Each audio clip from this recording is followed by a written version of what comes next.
saya carikan ini sudah direcord ya. Oke, makasih. Saya carikan buku PDF-nya. Ya, dapat. Nah, yang akan mempresentasikan pada saat ini adalah dari Anging Mamiri dan sebagai respondernya, penanggapnya dari CSSR. Saya persilahkan rekan-rekan dari Anging Mamiri untuk mempresentasikan Mission in the Early Church. Kemudian nanti setelahnya tanggapan tertunjuk dari CSSR dan berikutnya dari kita semua. Mengenai bahan presentasi oleh Anging Mamiri maupun oleh CSSR nanti bisa dikirimkan ke email saya. Nanti saya akan teruskan kepada email kalian masing-masing. Sehingga dari pertemuan-pertemuan ini kita bisa mendapatkan bahan studi yang cukup lengkap tentang semuanya. Begitu pengantar dari saya. Silahkan rekan-rekan dari Anging Mamiri untuk mempresentasikan.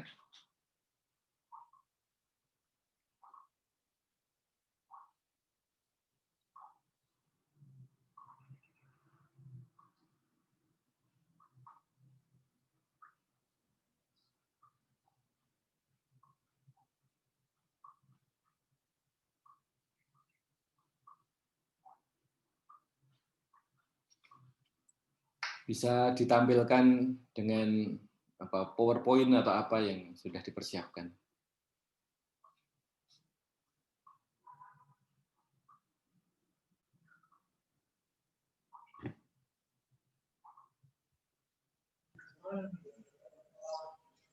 Halo Romo, selamat pagi. Pagi.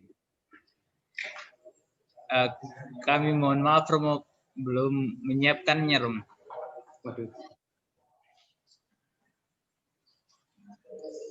Marah-marah.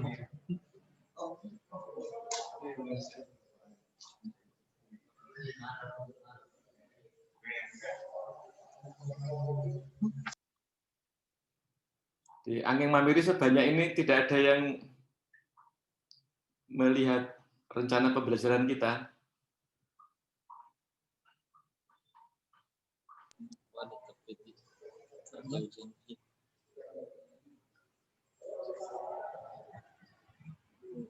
Tidak seorang pun. Bilang apa?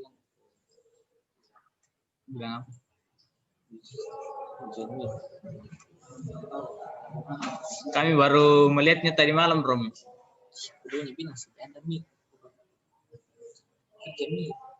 Jadi belum sempat menyiapkan.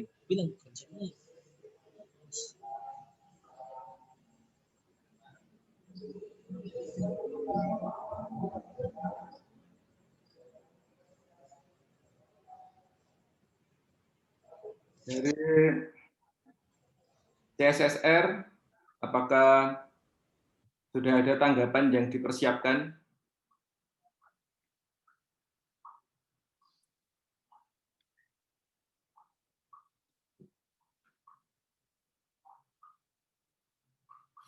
Silahkan teman-teman CSSR, apakah sudah ada yang dipersiapkan atau begini?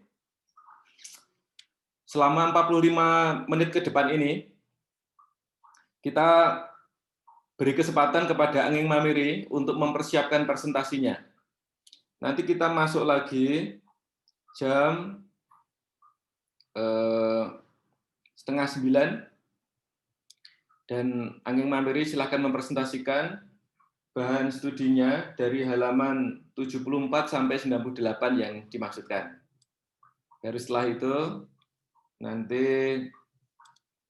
kita dengarkan presentasinya mulai 8:30, kemudian tanggapan oleh Redemptoris. Begitu ya.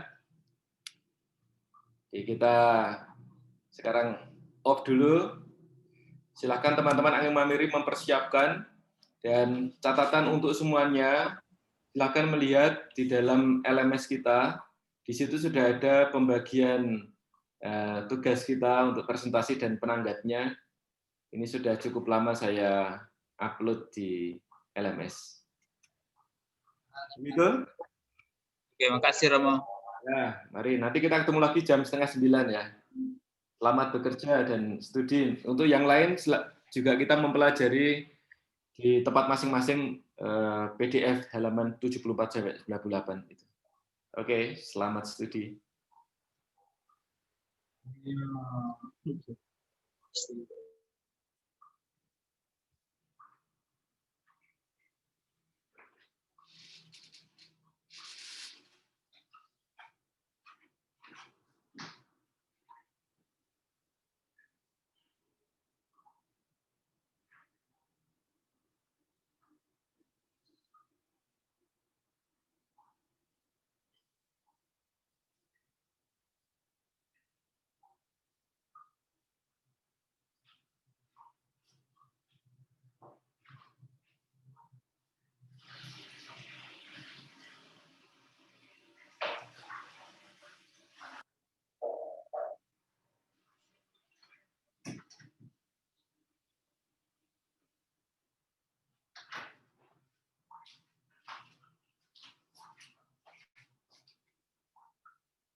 Halo, selamat pagi.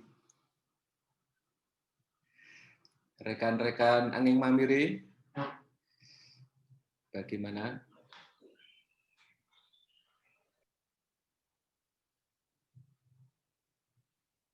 Apakah presentasi dari Anging Mamiri sudah siap ditampilkan?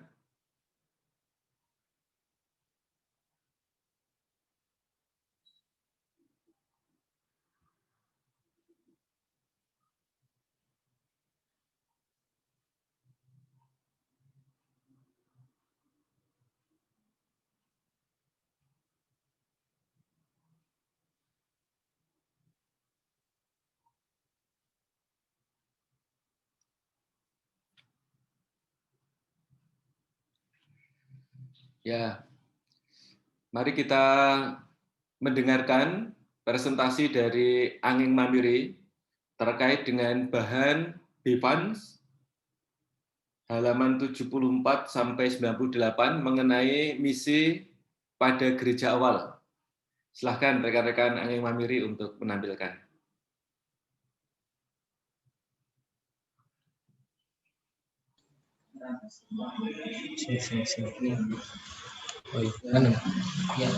Terima kasih Romo.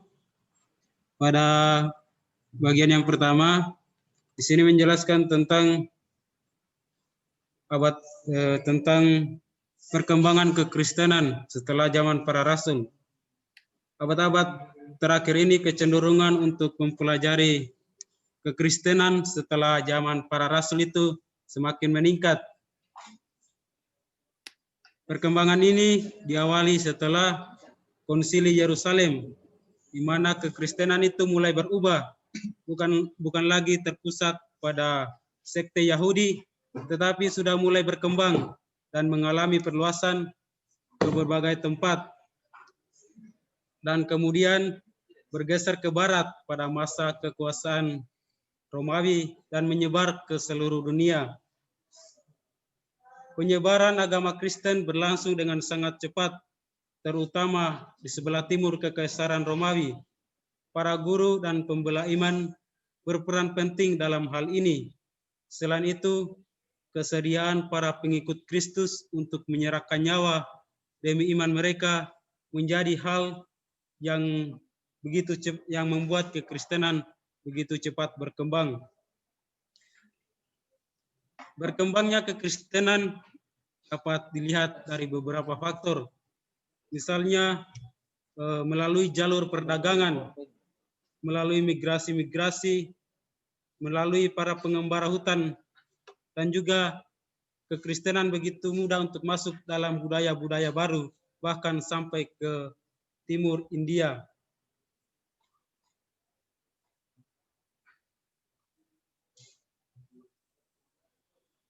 Perkembangan kekristenan tidak hanya berkembang ke sebelah barat, tetapi juga berkembang ke sebelah timur. Tetapi perkembangan ke sebelah timur ini tidak terlalu mendapat perhatian, sebab yang menjadi pusat kekristenan ada di sebelah barat atau di bagian Eropa.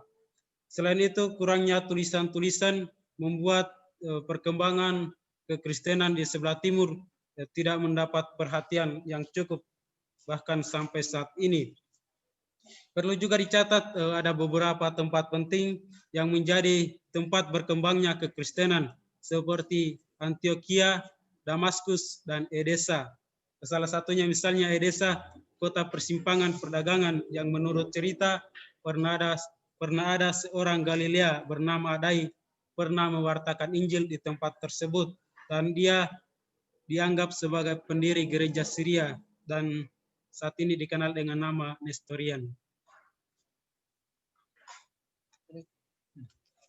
Terima kasih.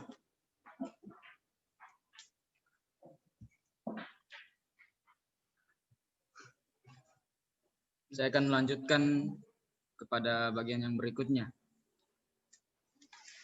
Bagian berikutnya membahas tentang setelah masa kemerdekaan politik yang singkat dari dinasti Partia di Persia, Orsene menjadi koloni Romawi pada tahun 214. Wilayah ini meskipun sebagian besar berada di bawah kekuasaan Roma secara politik, namun secara agama dan budaya mereka lebih dekat ke Persia. Orang-orang Kristen di Orsen ini kemudian mempertahankan rasa persekutuan orang-orang Kristen yang ada di barat dan di timur. Filsuf atau teologi mereka mengatakan bahwa persatuan dalam Kristus lebih kuat daripada perbedaan ras atau kebangsaan. Lalu kemudian selama periode yang sama pada tahun 2019 tersebut, 400 mil dari sebelah timur Edessa melintasi perbatasan ke Iran, ada komunitas Kristen di Arbela, yang itu ibu kota kerajaan Adiabene di Kekaisaran Persia. Meskipun asal-usul komunitas Kristen ini tidak diketahui, tapi ada bukti bahwa pada pertengahan abad kedua, Titianus, orang Arsia, teolog dan ahli bahasa, dan juga mantan murid Justinus Martir yang membawa Injil Syria ke Asia. Dituliskan bahwa pada akhir abad kedua, gereja di Asia memiliki perjanjian lama versi Syria yang disebut Peshita. Lalu kemudian ada klaim bahwa monastisisme asketik sebenarnya lebih berakar di Suria daripada di Mesir. Karena hal ini diilhami oleh perbedaan dari pertapa Mesir yang lebih memilih untuk pergi ke gua-gua untuk bertapa, sementara para pertapa Suria menjadi seperti misionaris pengembara yang mengembarakan kekristenan kemana-mana.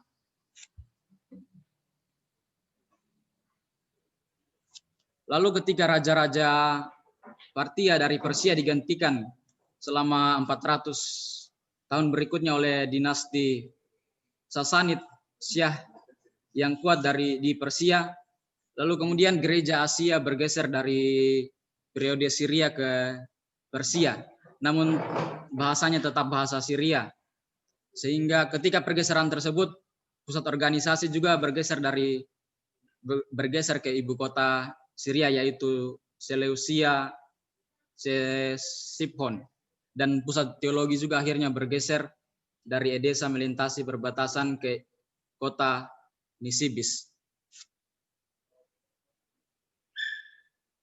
Lalu poin berikutnya dari pembahasan ini, dikatakan bahwa pendiri Kristen di Armenia sebenarnya adalah Gregorius, sang iluminator yang sangat dipengaruhi oleh gereja di Kapadokia. Gregory ini kemudian membaptis Raja Armenia, yaitu Tiridates pertama pada akhir abad ketiga. Lalu kemudian pada sekitar tahun 301, Armenia menyatakan diri secara resmi menjadi Kristen. Negara Armenia menyatakan diri menjadi Kristen. Lalu pembahasan pada paragraf berikutnya mengatakan bahwa salah satu kisah Kristen yang paling luar biasa terjadi di India. Ada 4 faktor yang dikemukakan yang di sini oleh Samuel Moffett mengenai perkembangan gereja di India ini. Yang pertama, koloni Yahudi sudah ada di India pada masa Kristus.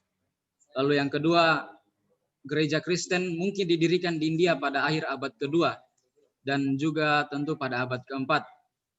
Lalu yang ketiga, Rasul Thomas maupun guru Pantenu sangat mungkin berada di India.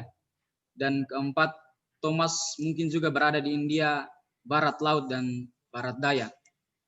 Yang mendasari keempat kesimpulan yang diungkapkan oleh Samuel Moffett ini, bahwa adalah fakta-fakta yang mengatakan bahwa ada banyak perjalanan, juga perdagangan dan imigrasi antara India dan Kekaisaran Romawi.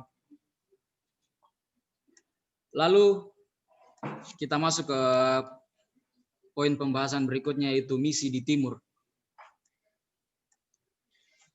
Misi di Timur dengan pengecualian India, penerimaan agama Kristen di seluruh Asia Barat terutama terjadi di 3 kerajaan tiga kerajaannya di bawah dinasti Partia, yaitu Osroene, Adiabene, dan Armenia.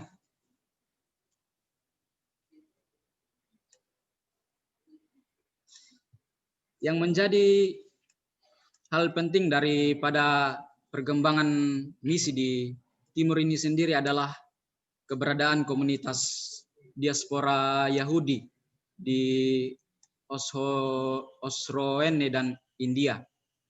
Meskipun pada saat itu umat Kristiani tetap menjadi komunitas minoritas yang terpencar-pencar, tapi yang menjadi hal penting di sini bahwa penyebaran kekristenan bergerak sama cepatnya dengan seperti yang di barat. Lalu pada poin berikutnya ditekankan mengenai peran pedagang-pedagang, para budak dan juga migran yang disebutkan bahwa memainkan peran dalam penyebaran kekristenan di India itu sendiri. Lalu kemudian di sini juga ditekankan mengenai peran para pertapa dan juga para biarawan atau para misionaris yang juga sangat berpengaruh dalam perkembangan kekristenan, terutama kekristenan di Timur.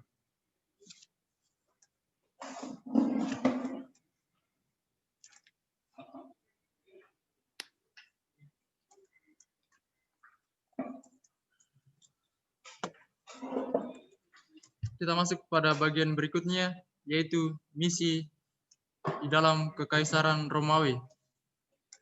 Jadi, Kekaisaran Romawi dapat dikatakan sebagai tempat perkembangan Kristen awal di Eropa. Dan orang-orang yang menganut agama Kristen ini adalah orang-orang diaspora, yaitu orang-orang yang berasal dari atau orang-orang Yahudi yang tinggal di Kekaisaran Roma atau tinggal di Roma. Namun dalam perkembangan waktu, orang-orang yang menganut agama Kristen ini dianggap sebagai penghalang bagi pemerintah Kekaisaran Roma tersendiri, karena mereka dianggap pembangkang dan tidak mau mengikuti apa yang diinginkan oleh kaisar, sehingga mereka dikejar-kejar dan bahkan mereka dibunuh. Mereka pun melaksanakan ibadah-ibadah mereka itu di katakombe atau di rumah-rumah. Dalam perkembangan agama, ketika kekristenan menyebar di daerah Romawi, banyak orang yang menjadi pengikut Kristus. Sehingga akibatnya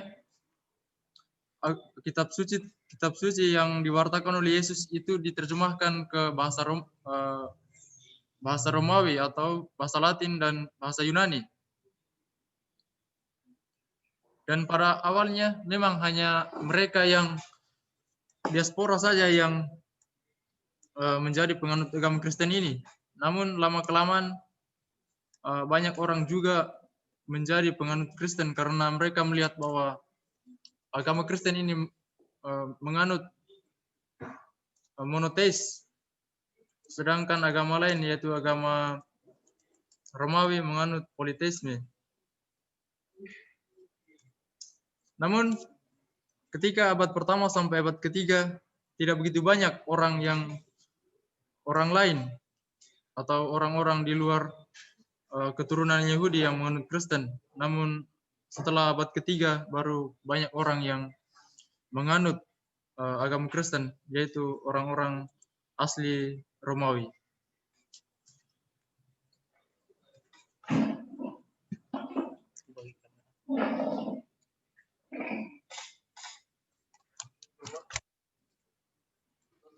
Berikutnya saya akan menjelaskan tentang konteks institusional. Seperti yang dikatakan sebelumnya bahwa pergeseran perkembangan agama Kristen dari sekte Yahudi menjadi sebuah gerakan kultus baru, bahkan menjadi agama yang jelas yaitu agama Kristen, merupakan sebuah proses yang rumit dan berkepanjangan. Pada zaman pasca apostolik, orang Kristen mulai membentuk suatu jemaat atau persekutuan gereja lokal. Perwakilannya itu dianggap berasal dari gereja di Korintus, Smyrna, dan Roma. Persatuan ini sangat nampak jelas dalam perayaan Ekaristi yang mereka bentuk dan lakukan bersama-sama. Namun timbul banyak permasalahan, misalnya untuk mempertahankan gereja ini, persekutuan ini, gereja menghadapi perselisihan di tingkat lokal daerah tersebut. Juga ditambah dengan masalah internal dari dalam orang Kristen sendiri, misalnya perdebatan tentang kepastian tanggal Paskah atau disiplin pertobatan. Nah, juga muncul heresi pada masa itu. Menanggapi heresi tersebut misalnya dari Gnostisme, Marcionisme, dan lain-lain, gereja pun mulai merumuskan kredo, juga menentukan kanon Alkitab, dan mendefinisikan pemahaman tentang suksesi apostolik. Gereja sangat terbantu dengan tulisan-tulisan para teolog pada zaman itu seperti tulisan dari Tertullian, Ken, Irenaeus, ya dari situ dan lain sebagainya. Kemudian dari banyaknya pelayan dari gereja ini ada disebut para pelayan dari gereja, para pejabat gerejawi, uskup, presbitori, dan diakon. Mereka semua itu mulai berkembang. Setelah tahun 150, keuskupan monarki menjadi hal yang umum atau lumrah di mata masyarakat, khususnya di Asia Kecil. Ignatius dari Antioquia nampaknya dikatakan bahwa dialah yang pertama kali menyebut kelompok universal dari semua komunitas Kristen yang berkembang sebagai gereja Katolik. Di sini katanya Ignatius dari Antioquia lah yang pertama kali mengatakan gereja Katolik. Dengan Kristus itu sebagai uskup yang tak kelihatan. Kemudian katekumen, karena keberhasilan misionaris yang terus meningkat sampai pada akhir abad kedua, gereja ingin memastikan persiapan dan instruksi yang tepat dari neopites melalui proses inisiasi dan transformasional yang intens. Dalam hal ini katekumen mulai berkembang. Pada zaman Konstantinus, sekitar 10% dari 50 juta rakyat di Kekaisaran Romawi telah menjadi Kristen. Yang kedua tentang model misi. Dalam bagian ini dikatakan tentang model-model sekunder misi. Ada beberapa model sekunder. Yang pertama itu penginjil, yang kedua uskup, apologis, guru, dan martir. Evangelis dalam buku Didache, kurang tahu Didache itu apa, mungkin buku ya Rom.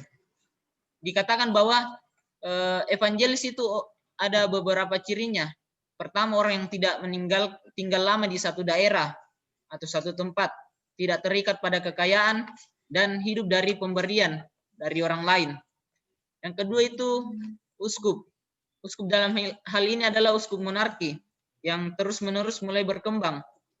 Ciri-cirinya itu lebih terstruktur karena pengkhotbah keliling itu mulai berkurang. Misalnya uskup yang ada itu Irenaeus.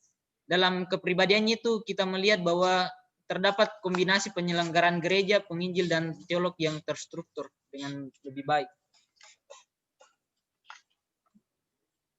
Ya, mengenai Didache tadi itu, Didache itu adalah suatu karya tulisan yang disebut oleh Bapak Gereja sebagai tulisan penting setelah kitab suci. Isinya adalah ajaran-ajaran para rasul. Itu Didache. Oke, makasih Romo. Oke, saya akan lanjut. Selanjutnya itu tentang apologis. Tipe yang ketiga dari para misionaris adalah sebagai pembela, yaitu apologis. Nah, apologis sendiri adalah pembelaan iman secara filsafat Yunani yang bukan Kristen pada masa gereja purba terhadap argumentasi-argumentasi agama lain, terhadap kritik-kritik seperti munculnya paham-paham rasionalisme, ateisme, yang menyerang keberadaan pemahaman iman gereja. Menanggapi keprihatinan langsung dari komunitas Kristen, mereka mengambil tugas menanggapi melalui tulisan mereka tentang perseteruan non-Kristen, kecurigaan, kesalahpahaman, dan penilaian palsu terhadap gereja. Sementara para pembela membantu mengungkapkan iman dalam format yang lebih populer. Sekelompok kecil guru yang berpengaruh, baik teolog maupun filsuf, meletakkan dasar yang lebih akademis untuk pemahaman gereja tentang dirinya sendiri, misi mereka, dan relasinya dengan dunia. Ini adalah contoh nyata dari peran penting yang dimainkan oleh akademisi, guru, dan teolog dalam upaya misi gereja mula-mula. Dalam misi ini muncul juga pendapat-pendapat bahwa iman sebagai rahmat yang ilahi tidak dapat mungkin dibela dengan argumen-argumen yang rasional, bahkan timbul bahaya bahwa iman akan dikosongkan oleh cara berpikir yang manusiawi. Pandangan ini mengandaikan bahwa iman semata-mata irasional, supra-irasional, dan subjektif saja. Rahmat dan iman yang dianugerahkan Allah tidak bertentangan dengan akal sehat, melainkan menyempurnakan. Sekian.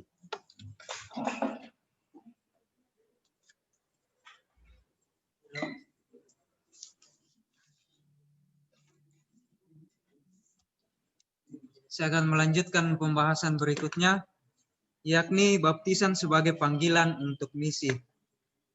Dalam survei tentang berbagai peran dalam penginjilan, sekarang kita sampai pada model utama misi yang berbeda pada abad kedua dan ketiga misi orang Kristen.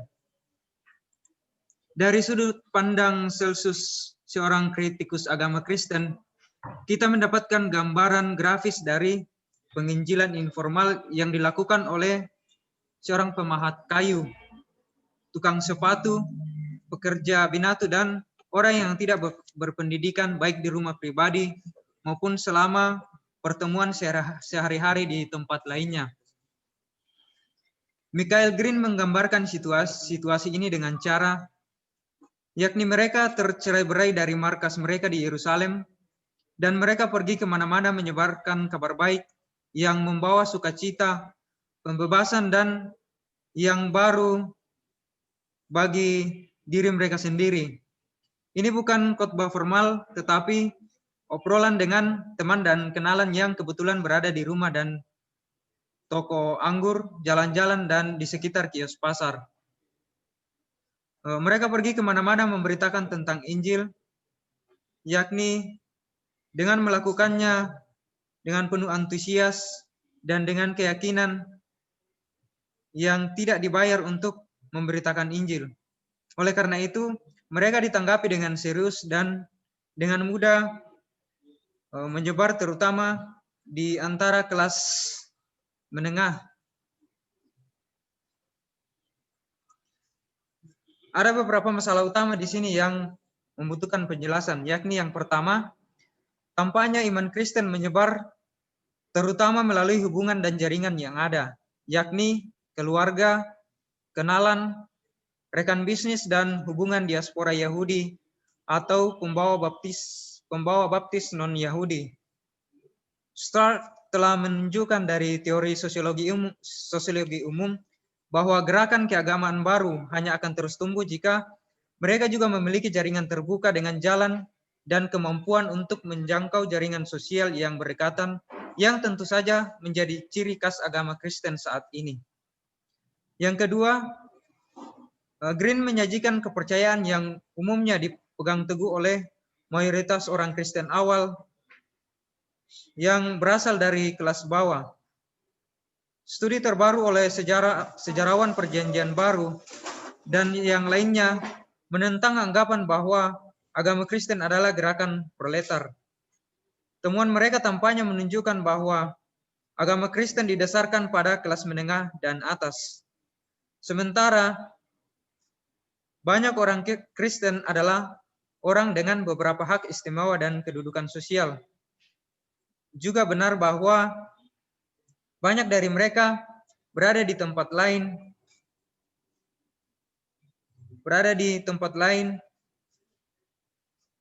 yakni cara tidak puas dengan situasi mereka dan di tepi masyarakat Misalnya orang-orang Yahudi yang dihelenisasi, mencari orang-orang yang takut akan Tuhan, dan wanita secara umum. Selanjutnya, Kristen bukanlah gerakan elit atau terlalu bergantung pada kepemimpinannya. Otoritas pemerintah sering membuat kesalahan dengan berpikir bahwa mereka bisa dihancurkan dengan membunuh para pemimpinnya. Sebaliknya, karena Kristiani adalah gerakan massa yang berakar pada pangkat dan komitmen tinggi, mereka memiliki keuntungan dari yang terbaik, keuntungan dari semua teknik pemasaran, yakni pengaruh orang ke orang, yang membawa kita kembali ke poin Green.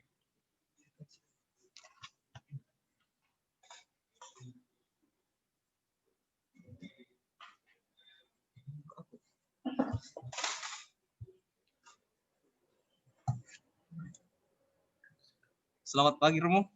Saya akan melanjutkan mengenai misi gereja awal, dan subtema yang dibahas selanjutnya adalah peran wanita dalam perutusan gereja awal. Jadi misi dan peran wanita dalam perutusan itu sudah mulai dibentuk pada zaman sebelum Kekaisaran Konstantinopel. Pembentukan misi dan peran itu dilatar belakangi oleh beberapa hal. Yang pertama, pada zaman itu jumlah umat Kristen wanita lebih banyak daripada jumlah laki-laki. Lalu yang kedua, status sosial atau strata sosial wanita pada zaman itu juga banyak yang lebih tinggi daripada laki-laki. Lalu yang ketiga, aborsi kebanyakan dilakukan terhadap bayi perempuan. Alasannya adalah pada zaman itu masih sangat kental mengenai kepemimpinan yang sangat bersifat paternalistik. Jadi perempuan dianggap tidak berharga. Lalu yang keempat, kekerasan terhadap perempuan masih sangat besar. Perempuan selalu menjadi korban kejahatan. Berhadapan dengan situasi itu, situasi di mana wanita mengalami ketidakadilan yang sangat besar, gereja kemudian membentuk misi sebagai bentuk perlindungan terhadap kaum wanita. Akibatnya para wanita zaman itu merasa merdeka dan terbebas dari paksaan untuk menikah di usia dini. Dalam hal ini, gereja hadir sebagai pemberi harapan bagi kaum wanita. Gereja sungguh menghormati dan menghargai martabat manusiawi wanita. Gereja menegaskan bahwa semua orang sama di hadapan Allah karena manusia semuanya adalah anak-anak Allah.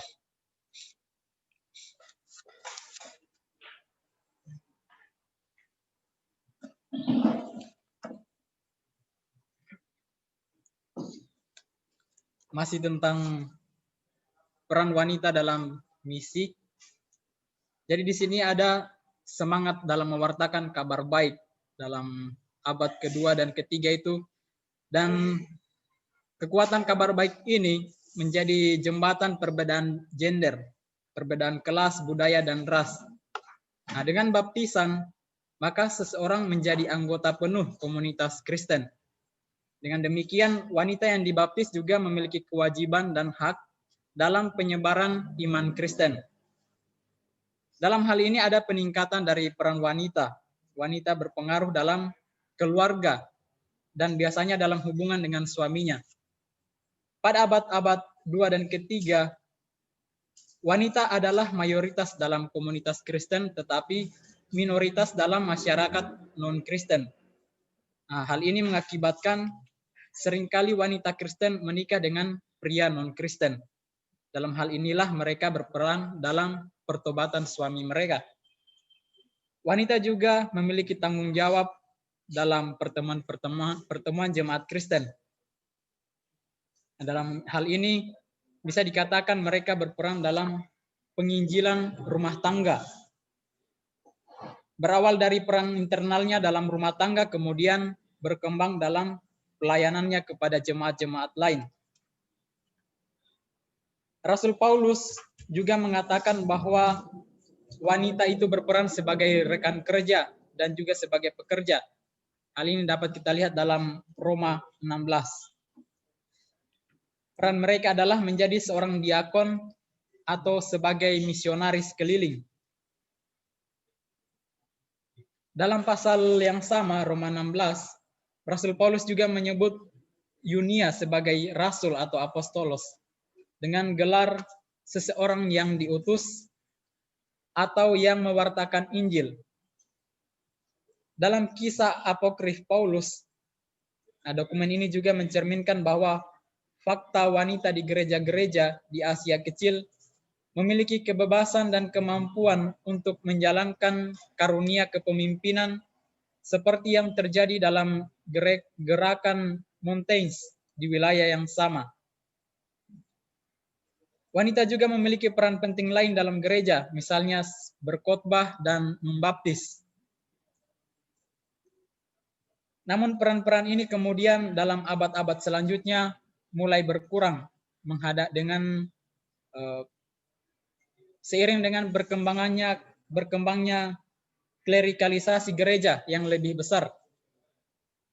Dalam pembahasan ini, menekankan bahwa tidak semua wanita yang pernah terlibat langsung dalam misi gereja awal disebutkan. Nah, kita tidak boleh berasumsi bahwa wanita yang tidak disebutkan dalam teks ini dapat dikatakan tidak istimewa atau tidak memiliki peran apa-apa. Melainkan mereka yang disebutkan dalam pembahasan ini itu sebagai perwakilan bagi semua wanita yang pernah berperan dalam misi pewartaan kabar keselamatan ini. Menghadapi situasi penganiayaan dalam pewartaan, mereka tetap memiliki prinsip bahwa pewartaan mereka bukan dengan pedang dan kekuatan fisik, tetapi dengan spiritual kesaksian, hidup suci dan kasih. Sarana utama pertumbuhan kekristenan adalah motivasi dari setiap jemaat Kristen untuk memulai pewartaan dalam keluarga masing-masing, kemudian kepada teman, kerabat, dan tetangga mereka. Misi ini pada abad keempat berkembang pesat di Syria, Mesir, dan Mesopotamia.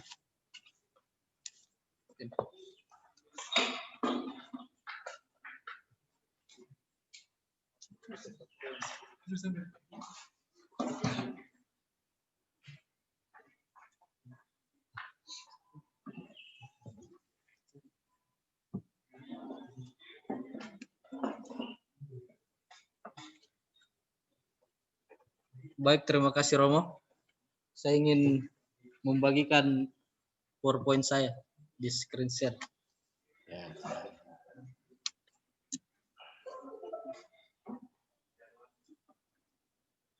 Waktu kita 12 menit, belum pakai tanggapan, mungkin bisa dipercepat saja. Jadi teman-teman CSSR bisa menanggapi. Jam ini.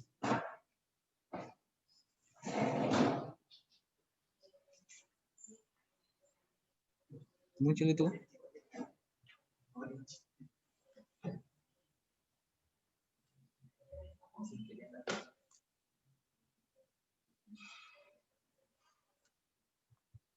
Baik Romo, saya akan menjelaskan hal-hal kunci dalam konteks gereja awal. Ini adalah gambar peta dari perjalanan misi yang dilakukan oleh gereja pada abad-abad awal. Kalau kita melihat gambar tabel ini, kita akan melihat bahwa dalam setiap konteks budaya terdapat perkembangan teologi yang dikembangkan. Pertama kita lihat pada 3 konteks. Konteks yang pertama itu adalah Roma, yang kedua adalah Helenistik, dan ketiga adalah di timur. Saya akan menjelaskan masing-masing bagiannya. Khususnya di barat, aliran Kristen itu dipengaruhi oleh budaya Yahudi yang sangat kuat. Nah, para penyebarnya itu adalah para penutur bahasa Latin. Pergeseran yang paling signifikan secara teologis adalah dalam hal eskatologi, bahwa tentang kembalinya Kristus secara imanen ke kepercayaan pada pemerintahan abadi Kristus yang sudah terwujud. Jadi penekanan teologinya ada pada hukum ilahi itu sendiri. Tokoh yang sangat terkenal dalam konteks perkembangan gereja di barat ini adalah Tertullianus. Ia menentang segala jenis rekonsiliasi antara pemahaman diri Kristen dengan filsafat Yunani. Ia berupaya membuktikan bahwa kekristenan selaras dengan standar moral Romawi yang tertinggi, khususnya di budaya Helenistik. Penekanan ada pada kebenaran. Artinya di sini ada dialog antara pemahaman kekristenan dengan filsafat Yunani. Justinus Martir mengatakan bahwa filsafat Yunani itu adalah logos spermatikos, artinya persiapan untuk kekristenan. Kemudian melalui keterbukaannya dan interaksinya dengan logos spermatikos yang dipikirkan atau dicetuskan oleh Justinus Martir dalam budaya dan filsafat Yunani kontemporer, gereja yang terkait dengan budaya Helenistik ini mengembangkan kristologi tingkat tinggi yang menggunakan gagasan Philos tentang logos. Kemudian di timur, penekanan pada Yesus sejarah. Ya, tokoh yang mengembangkan teologi di gereja timur adalah Irenaeus. Irenaeus ini memiliki sikap yang sangat positif terhadap kodrat manusia. Jadi dia keselamatan itu holistik atau menyeluruh, artinya seluruh diri manusia. Sehingga dengan demikian kemanusiaan itu positif untuk keselamatan. Demikian Romo, terima kasih. Terima kasih. Gimana selesainya? Mana?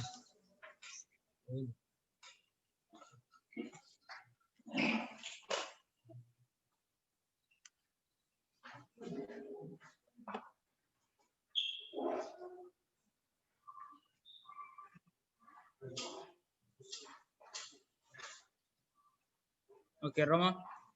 Selanjutnya mengenai implikasi bagi teologi hingga teologi misi hari ini. Nah, pada pertengahan abad ke-20, gereja kembali menemukan hubungan teologis dan misiologis integral dari misi, gereja, dan baptisan yang menjadi ciri khas dari gereja mula-mula. Nah, dalam Konsili Vatikan kedua, gereja kembali mengklaim eklesiologi misi gereja di dalam gereja Katolik yang menyebutkan bahwa gereja pesiara itu disebut sebagai misionaris. Gereja pesiara pada dasarnya adalah misionaris.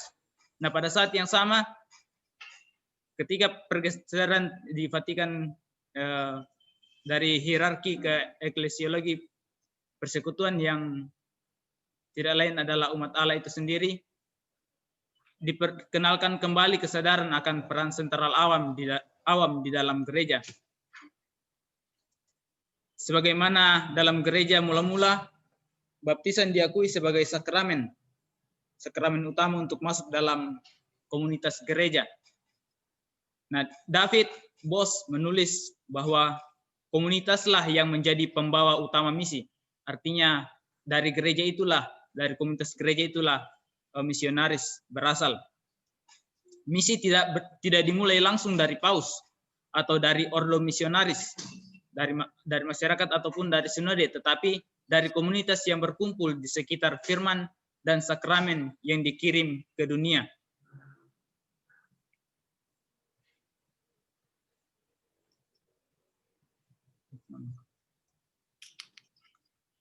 Nah, dalam kerangka teologis ini, pembaruan semacam itu dalam gereja Katolik telah mengarah pada perayaan Ekaristi dan sakramen lainnya yang lebih berciri komunal dan lebih ditekankan pada perayaan Ekaristi itu sendiri. Dalam sebuah buku yang berjudul Inside Out Worship in an Age of Mission, Thomas Tower menulis bahwa lebih dari sekedar tempat bagi individu untuk menjumpai sabda dan sakramen sebagai lembaga rahmat. Gereja dalam persekutuannya seputar firman dan sakramen memberlakukan simbol ritual dari tujuan kemurahan Tuhan bagi dunia dan berpartisipasi dalam misi Tuhan yang meliputi dunia itu sendiri. Nah, dalam bagian akhir pula disebutkan mengenai peran wanita dalam bermisi. Bahwa misi pada mula-mula itu tidak terbatas pada soal gender saja dan etnis serta kelas. Dalam hal ini dikatakan bahwa dalam Galatia 3 ayat 28 bahwa tidak ada di antara kamu orang Yahudi atau Yunani, budak atau orang merdeka, pria atau wanita. Maka misi itu bagi semua orang, bukan terbatas pada laki-laki atau perempuan atau berdasarkan pada kelas tertentu. Nah, merenungkan berbagai sikap gereja mula-mula terhadap budaya manusia, menjelaskan keprihatinan kita saat ini tentang inkulturasi dan kontekstualisasi. Dalam hal ini disoroti mengenai teologi Origenes dan teologi Tertullian yang bertentangan dengan budaya atau filsafat Yunani.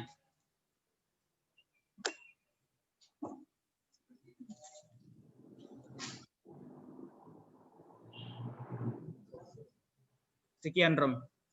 Baik, terima kasih untuk Anging Mandiri. Dari bahasan ini kita belajar untuk memahami bacaan secara komprehensif. Dan saya lihat teman-teman Anging Mandiri sudah berusaha untuk itu. Nanti mengenai presentasi ini silahkan dirapikan, bisa dibuat dalam PowerPoint, lalu diserahkan kepada saya filenya via email, tidak apa-apa, nanti saya akan share kepada kita semua di alamat kita masing-masing. Lalu silahkan CSSR untuk menanggapi presentasi ini tadi. Perlu diingat oleh semua bahwa presentasi kelompok ini punya nilai 25% dalam keseluruhan penilaian mata kuliah kita, jadi cukup besar. Semoga bisa dipersiapkan dengan lebih baik dan tampilan-tampilan. CSSR silahkan, waktunya mungkin 1 menit, 2 menit untuk menanggapi.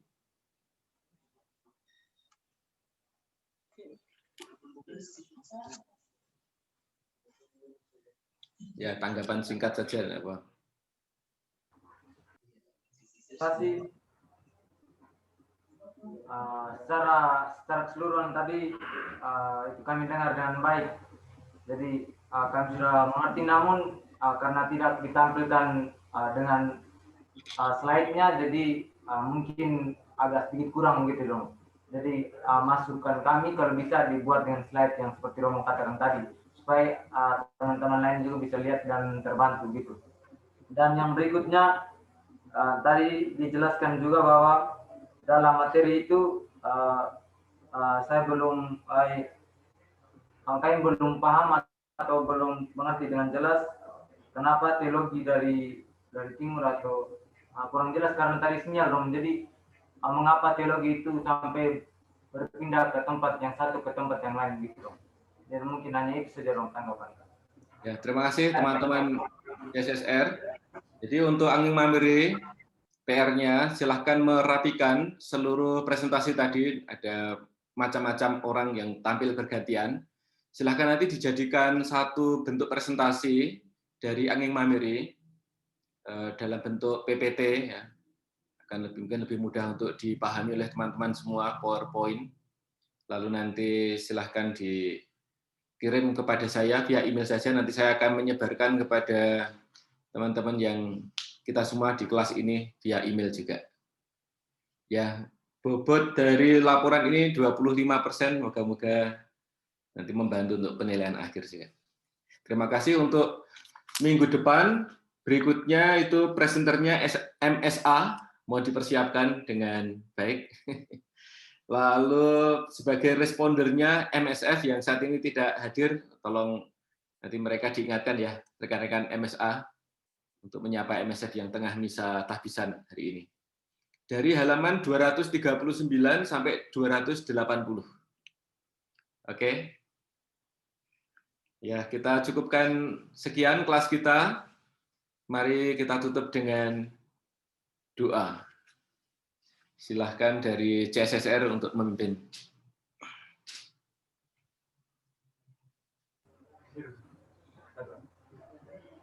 Marilah kita berdoa. Dalam nama Bapa dan Putra dan Roh Kudus. Amin. Ya Tuhan, kami bersyukur untuk kesempatan pada pagi hari ini untuk proses belajar mengajar kami. Kami mohon semoga apa yang kami belajar bersama berguna bagi kami, terutama dalam jalan panggilan kami. Kami mohon berkat-Mu senantiasa untuk seluruh aktivitas kami selanjutnya, semoga boleh berjalan dengan baik dan berkenan di hati-Mu. Demi Kristus Tuhan kami.